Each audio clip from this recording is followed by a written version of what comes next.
Okay, so there's going to be a Suicide Squad isekai anime coming out soon. Are you fucking serious? Are you actually fucking serious? For some reason, someone decided to do. I don't really understand technical reasons behind actually doing such a project or okaying such a project, but hey, it's here, it's there, it's yeah.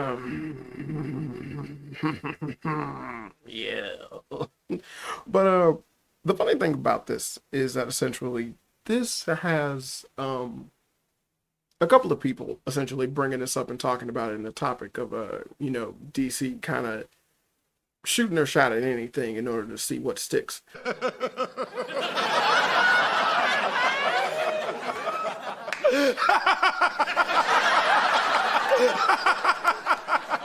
Hey, nobody's perfect.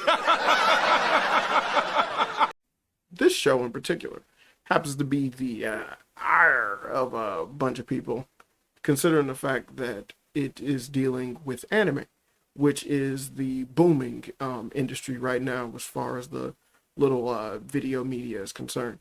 Um, I ain't saying it's the best, but it's up there. Anime is going strong.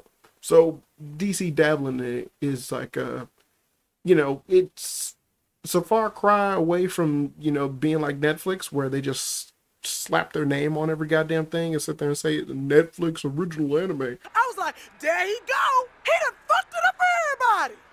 when half of the shit that they have is originally showcased on like the NHK in Japan, but Netflix just owns the rights to like play it on streaming. And so for whatever reason they sit there and go, well, we can sit there and say a Netflix original anime, and it's not. And then they call all of their actual cartoons that they make an original anime as well, which also is really stupid because they're not anime. Those are cartoons. Oh, if he's as smart as he is funny, I'm sold. They just, some are done in an anime style, some of them are very action oriented, but they're still just cartoons. But whatever. We're not here to talk about that. We're here to talk about DC. Realistically, I just wanted to point out the fact that I am in disagreement with these people who essentially are feeling as though DC is doing this as a last ditch effort to try and claim some type of lightning in the bottle situation, if you will. Maybe we should get on this anime craze that the kids are all hyping about. That'll be able to get us some revenue. This is not true.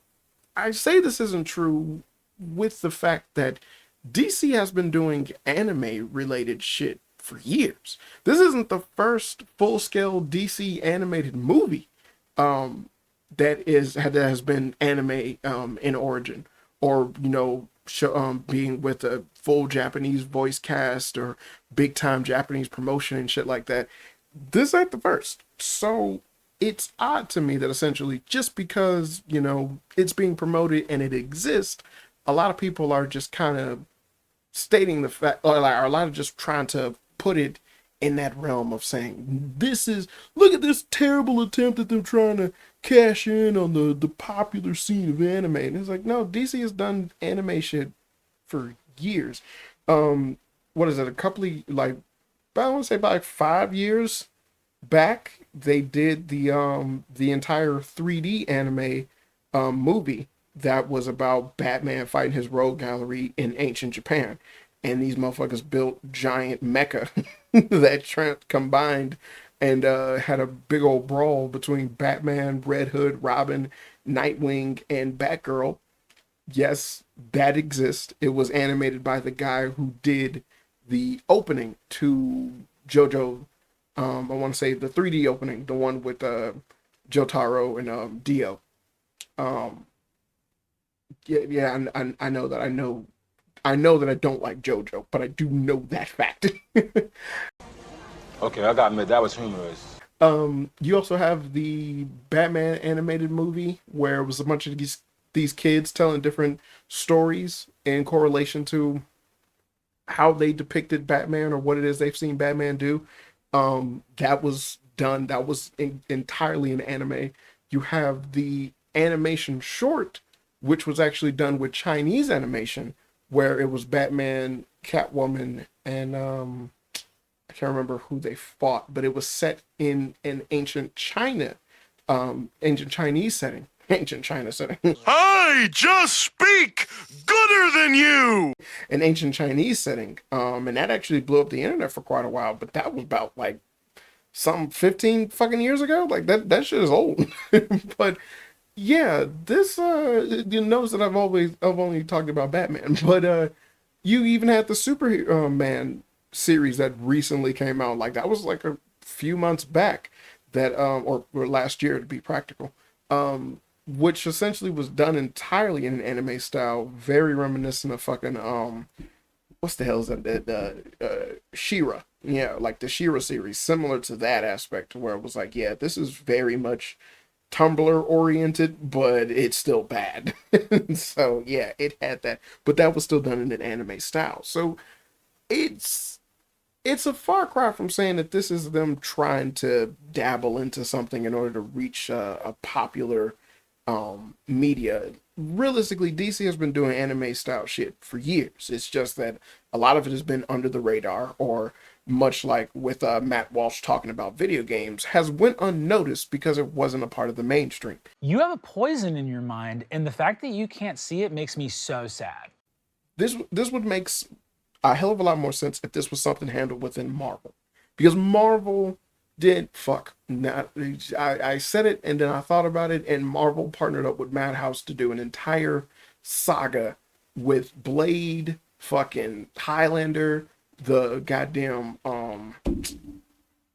what the hell's the name of those things? The brothers. How am I forgetting their names? Yeah, Dean and Sam. You probably remember. Their show, they had an anime, but Blade, Wolverine, and the X-Men all had anime that were done under Madhouse. And I think I'm missing one. I can't remember who, but I think I'm missing one. But yeah, like they've also been dealing with anime shit for years. And I feel that it's worse for Marvel, considering the fact that they actually have Japanese oriented depictions of their characters, to where it's not something to where it's like the simple BS that you get today of just race baiting and fucking SJW shit. No, they legit have a Japanese Spider-Man. Why you pulling me? I'm right. And I'm not talking about just the little Saturday morning TV show that they made with the giant robot. No, they have a Japanese Spider-Man manga with his own set of rogue galleries and his own personal dealings that he has. Same power set, but it's not Peter Parker. He's not he's not like a different Japanese version of Peter Parker set in the Japanese dystopian New York City or anything like that. And it's like, no, it's an actual Japanese Spider-Man. And they've been running with comics of that character for years. Fuck. Recently, there's been a Deadpool Samurai comic that has been blowing up because it has amazing artwork in it. And yet, again, nobody's talking about it because not too many people are dealing with it, and they don't highlight or focus on that type of content. Yet, people have sung nothing but praises towards this Deadpool thing. But sounds to me like someone's got a case of the spostas. It is what it is. But I just feel that it's a misconception for a lot of people to sit there and go, oh, look at them trying to get into anime. No, they've been getting into anime. It's just now it's incredibly, like, now it's incredibly noticeable because anime is bigger than ever. But every time they get into anime, it's always bigger than ever, which is why it's always a big deal whenever they do it. So yeah, I just feel that people need to calm down. The true thing that people need to talk about within them doing the Suicide Squad Isekai, or the Isekai Suicide Squad, whatever they're naming it, is actually their depiction of Harley Quinn. Now, that, I feel, is not getting the recognition that it needs, considering exactly how tremendously huge of a backpedal her character seems to be based off of the trailer. Now, I am going to watch it, and I will give a review when I watch it, I guess. Why not? But realistically, the character of Harley Quinn within the trailer is someone who's obsessed with Joker. the depictions of Harley Quinn within DC media is not obsessed with Joker. And everything that they have done when it comes or when it revolves themselves with Harley Quinn has been a resoundingly huge joke. Now, the Harley Quinn series itself is meant to be funny, but has also been hemorrhaging money. You also have the added negative aspect of the fact that essentially Warner Brothers is known for just shoveling money down their animated series, regardless of how well the numbers actually do. They'll give them a certain number of seasons prior to them actually producing content that's worthy of gaining another season, which is why, like, during the time of this recording, they will be making another Velma. Holy shit! Oh, they're gonna bring it back, and you know it's gonna be stronger than ever, brother. Gross. But just gay. It's just so gay. But yeah, Harley Quinn is depicted as someone who's obsessed and psychotically in love with the Joker. You know what her character's supposed to be? And it's odd to me that even though throughout the majority of media in which DC has been trying to push Harley Quinn in, whether it be in the movies, the comics, the TV shows, the cartoons, whatever, they've always tried to abstain from her having that terrible toxic relationship with the Joker. Because, you know, a strong woman is a strong woman and needs no man when you strong woman. But isn't it odd that in a Japanese-oriented thing that essentially is trying to cater to all race, creeds, cultures, peoples, and whatnot, when tackling the character of Harley Quinn, their default aspect of it is that she is a crazy bitch that's hopped up on the J-Man?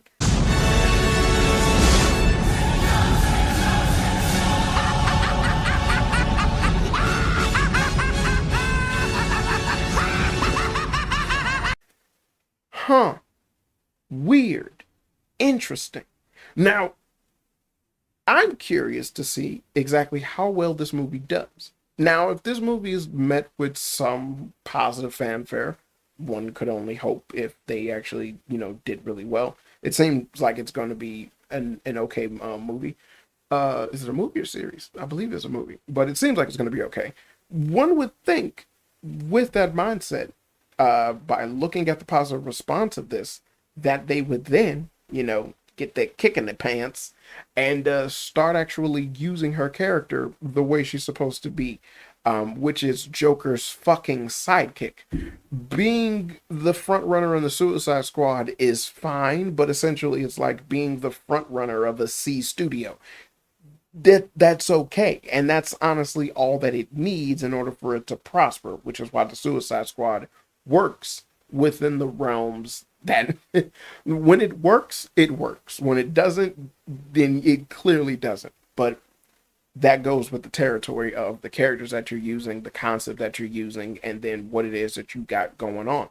Hell, even in this anime adaptation, much like the live action movie, much like the other animated movie, which essentially was a spinoff, was a prequel spinoff towards the goddamn video game, all of those iterations have the Joker in them. Yeah. Yeah. Yeah. Yeah. Yeah. Yeah? Yeah. Yeah. Yeah. Yeah. Yeah. Yeah? Yeah. Because that is a driving factor within the DC mythos. Regardless of how you feel about that, people like the Joker. He's the most famous villain of all time. So it goes to show that essentially when dealing with a massive worldwide audience, you have people associating and approaching Harley Quinn with actually being in love with the Joker, rather than being someone like in, I don't know, the Harley Quinn movie when she's breaking up with them and nobody went to go watch that movie. The Harley Quinn animated series, which only has a few people watching it fanfare wise, but Warner Brothers keeps shelling money out towards it because, I don't know, they gotta get that girl on girl message across because, her and Ivy like fucking. 6 simple words. I'm not gay, but I'll learn. Or how about Harley Quinn within the goddamn video games, where she completely did a huge 180 within one game that again is subsequently the Suicide Squad. And then even in the sense of her being able to kill an evil Batman, she didn't even bring up or talk about the Joker or the fact that he's the reason the Joker died, which is a DLC in one of the Batman Arkham games.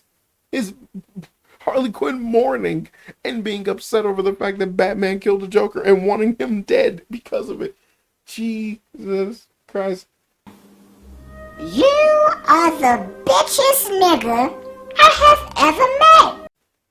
So yeah, I'm very curious to see the turnaround. And I would like for people to actually mention this and talk about this because, yeah, again, like I said, I'm curious. I want to know if people will pay attention to that glaring issue, is that Harley Quinn works best when she's gaga over Joker. Fuck, I hope that the goddamn next Joker movie does that well. It seems like they go there, but as long as they go there and stay there, we're fine. But they could easily have been influenced by that fucking the Harleen comic. I actually did a review on that a long time ago because I read it and it pissed me off.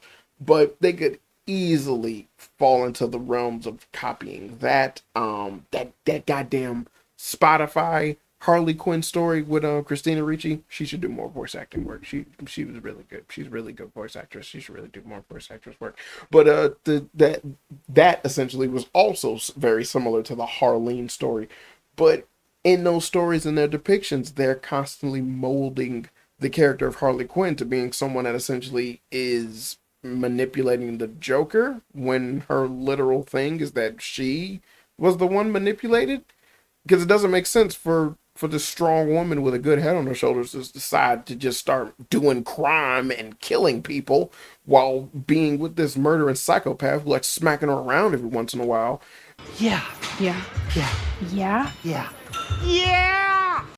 Unless she herself was driven mad by his madness. She is basically his, what is it? How's she depicted? She's basically his worst victim. Because she is one of those showcases of, this is what I could do to a person.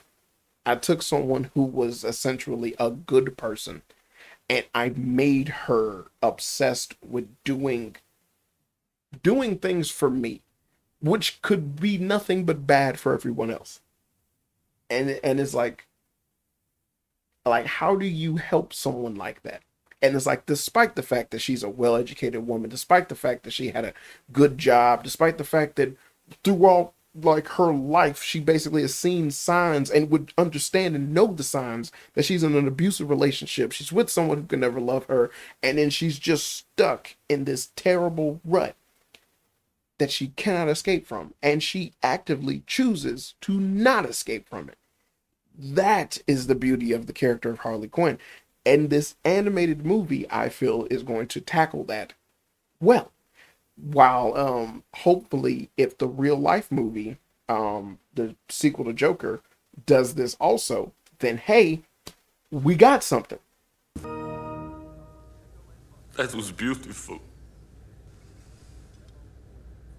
I've already talked about this before in the sense of when I kind of just lost my shit when it's this short little video during the filming of Suicide Squad, the James Gunn Suicide Squad movie.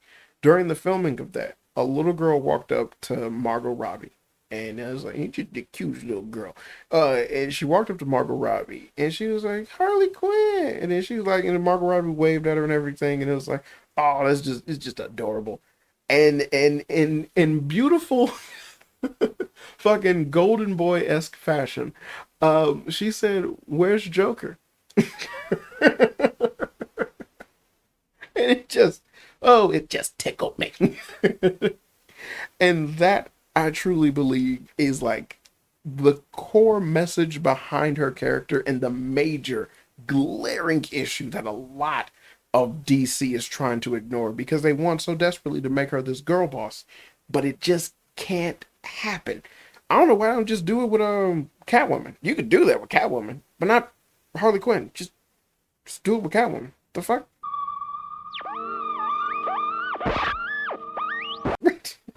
Like girl boss don't need no man and basically is constantly berating and going against Batman at all times. Yeah, you do it with Catwoman.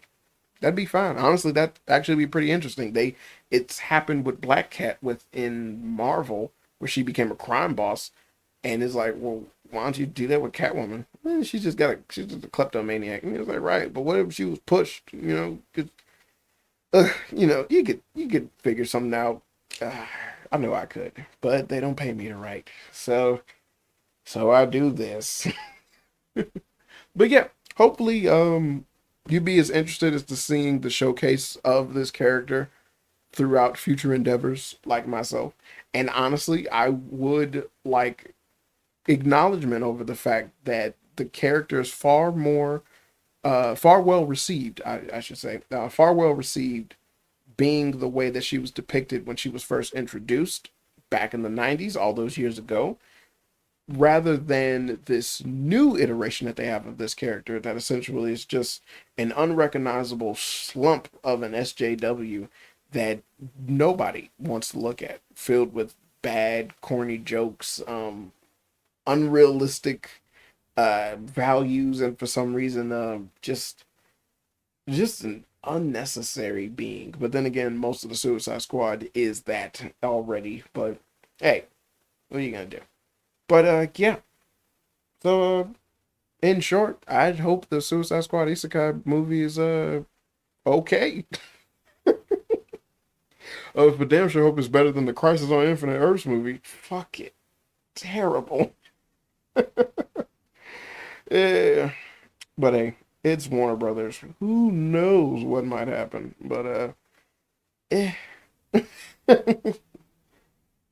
Ceaseless toil and broken dreams are the essence of urban living.